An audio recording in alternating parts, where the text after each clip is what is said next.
씻어서 버리고 라벨 뜯어서 버리고 분리수거에 진심인 한국인. 시민들의 이런 노력으로 우리나라의 폐기물 재활용률은 세계 2위를 자랑하는데요. 그런데 그동안 열심히 한 분리수거가 헛수고였다는 놀라운 사실 혹시 알고 계셨나요?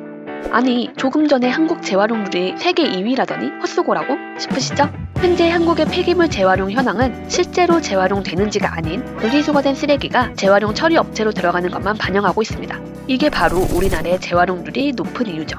그럼 내가 열심히 분리수거한 재활용품의 실제 재활용률은 얼마나 될까요? 안타깝게도 분리수거로 들어온 재활용품의 실제 재활용률은 40% 정도입니다. 즉, 우리가 한 60%의 분리수거는 헛수고였다는 거죠. 분리수거를 나름 열심히 해서 내놓는데 대체 왜 40%만 실제로 재활용이 가능한 걸까요? 궁금하시죠? 대표적인 재활용품인 플라스틱을 통해 그 이유를 알아볼게요.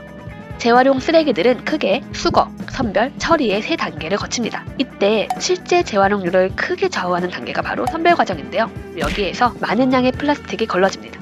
먼저 이물질 혹은 음식물이 묻거나 비닐 등이 함께 있는 경우에는 재활용이 어렵습니다. 또한 코로나19로 인해 폭발적으로 늘어난 많은 배달 용기들의 경우 음식이 식지 않도록 하기 위해 일반 플라스틱에 화학물질을 혼합하는 방식이 많아 재활용되지 못합니다. 간편하게 자주 먹게 되는 즉석밥의 그릇 또한 이런 경우죠. 즉, 우리가 생각하는 재활용 가능한 플라스틱과 실제 재활용되는 플라스틱 사이에는 꽤 많은 차이가 있는 거죠. 이에 더해 재활용품의 선별, 처리 과정을 민간업체들이 대부분 처리하다 보니 선별에 많은 비용이 드는 물건들은 재활용이 가능하더라도 소각장으로 보내는 경우도 있습니다. 이러한 모든 과정을 거치고 나면 실제 재활용 가능한 플라스틱은 40%인 거죠. 그럼 나머지 60%는 어떻게 될까요? 네, 맞습니다. 재활용되기 어려우므로 모두 태우거나 땅에 묻어야 합니다. 이렇게 되면 환경을 보호하기 위해 열심히 한 분리수거의 60%는 아무런 소용이 없어지는 거죠. 그럼 어떻게 하면 실제 재활용률을 높일 수 있을까요? 그저 소비자들이 더 열심히 분리수거하면 되는 걸까요? 앞서 이야기했다시피 이미 한국 소비자들의 분리수거율은 세계적으로도 높은 수준입니다. 개인의 노력으로 높일 수 있는 재활용률에는 한계가 있다는 거죠. 그렇다면 실제 재활용률을 높일 방법들은 어떤 게 있을까요? 3가지 정도로 생각해 볼 수 있는데요. 첫째, 친환경적인 제품 생산 유도. 현재 많은 상품들이 다양한 소재를 사용해 만들어짐에 따라 소비자가 분리배출을 제대로 하려면 뚜껑 따로, 몸통 따로, 라벨지 따로 해야 하는 등의 번거로움이 큽니다. 이러한 내용을 알지 못하는 소비자도 많고요.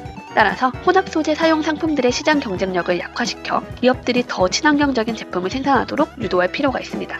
예를 들어 해외에서도 고려되고 있는 플라스틱세를 도입하거나 친환경 제품을 생산하는 기업들에게 인센티브를 제공하는 등의 방법들을 고려해 볼 수 있겠네요.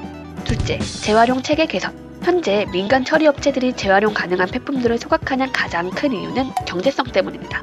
인력과 시간을 쏟아 재활용품을 선별하는 것보다 몇 개를 제외하고는 소각하는 것이 더 이득인 거죠. 하지만 민간 처리업체들에게 손해를 보면서까지 환경을 위하라는 요구는 하기 어렵습니다. 따라서 이 문제에는 정부의 개입이 필요합니다.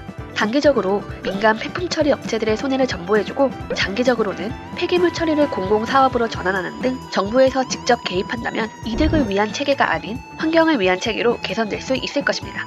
셋째, 생산자의 책임 강화. 현재 한국에는 EPR이라 불리는 생산자 책임 재활용 제도가 있습니다. 생산자들에게 생산, 판매와 더불어 폐기물의 재활용까지도 책임을 묻는 제도인데요.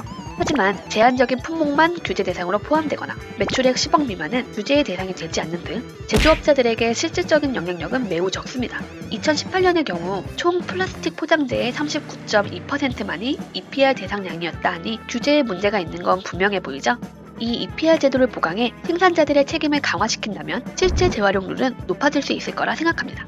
자, 어떠신가요? 분리수거, 문제점은 뭔지 어떻게 개선해야 할지 조금은 감이 잡히셨나요? 혹시 더 궁금하신 점이 있으시면 댓글에 남겨주세요. 저희가 열심히 공부해서 다시 알려드리겠습니다. 그럼 저희는 다음 주에 또 다른 사회 이슈에 대한 해설로 돌아오겠습니다. 오늘 영상이 마음에 드셨다면 구독과 좋아요 부탁드립니다.